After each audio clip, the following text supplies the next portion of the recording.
नमस्कार प्रेक्षकांनो. आजच्या भागाची सुरुवातच खूप तणावपूर्ण वातावरणात होते.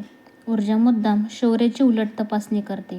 शौर्य आणि पद्मा यांच्यात नेमकं काय नातं आहे हे जाणून घेण्याचा तिचा प्रयत्न असतो. ती थेट प्रश्न विचारते, पद्मा कुठे भेटली, ओळख कशी झाली आणि नेमकं काय घडलं. शौर्य मात्र अतिशय शहाणपणाने उत्तर देतो. तो सांगतो की पद्माचं नाव त्याने आधीच ऊर्जाकडून ऐकलं होतं. चहाच्या टपरीबाहेर घडलेल्या घटनेचा उल्लेख करत तो स्पष्ट करतो की रस्त्यावर अचानक पद्मा त्याला भेटली होती. ती घाबरलेली होती, मदतीची गरज होती आणि फक्त एक फोन करायचा होता. त्याने माणुसकी म्हणून मोबाईल दिला, एवढंच. तेवढ्यात अचानक पद्मा तेथे येते आणि संपूर्ण परिस्थितीचं चित्र स्पष्ट करते.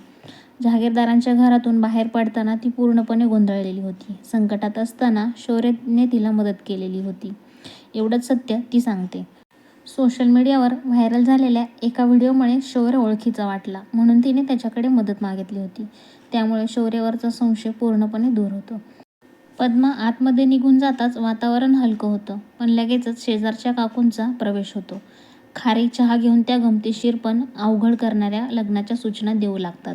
तुम्ही दोघं म्हणजे परफेक्ट जोडी, असं म्हणत त्या लग्नाचा विषय काढतात. ऊर्जा अवघडलेल्या परिस्थितीत सापडते आणि कसाबसा विषय बदलते. यानंतर शौर्याला आईचा फोन येतो. पद्माच्या तब्येतीबद्दल चौकशी करताना विजयाला समजतं की पद्मा अचानक गायब झाली आहे. ही बातमी ऐकताच विजया पूर्णपणे हादरते, कारण हर्षवर्धनने तिच्यावर मोठी जबाबदारी टाकलेली असते. पद्मा सापडली नाही तर मोठा अनर्थ होणार हे तिला कळून चुकतं. दुसरीकडे पोलीस स्टेशनमध्ये परिस्थिती अधिकच गंभीर होते.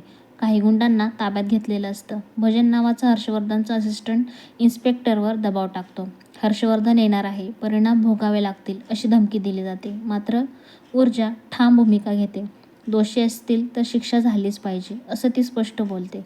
शौर्य लपून सगळं पाहत असतो. आय विटनेसचा मुद्दा येतो तेव्हा खरी खेळी सुरू होते. ऊर्जाचा आत्मविश्वास पाहून समोरच्यांची बोलती बंद होते, पण शौर्याचं खरं नाव विचारलं जाताच तो गोंधळतो. सत्य बाहेर येण्याची शक्यता निर्माण होते. इकडे घरात प्रभाकरचा प्रवेश होतो.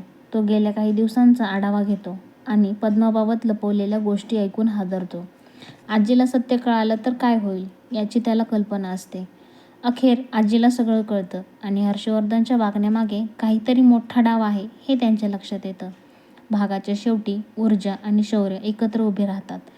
संकट कितीही मोठं असलं तरी सत्यासाठी लढायचंच, हा निर्णय दोघांच्या चेहऱ्यावर स्पष्टपणे दिसतो. आता हर्षवर्धन परत आल्यानंतर परिस्थिती कोणत्या वळणावरती जाईल, आजी कोणाची बाजू घेईल आणि शौर्याचं सत्य कधी उघड होईल हे पाहणं खूपच रंजक ठरणार आहे. पुढचा भाग पाहण्यासाठी चॅनलला सबस्क्राईब करा मित्रांनो.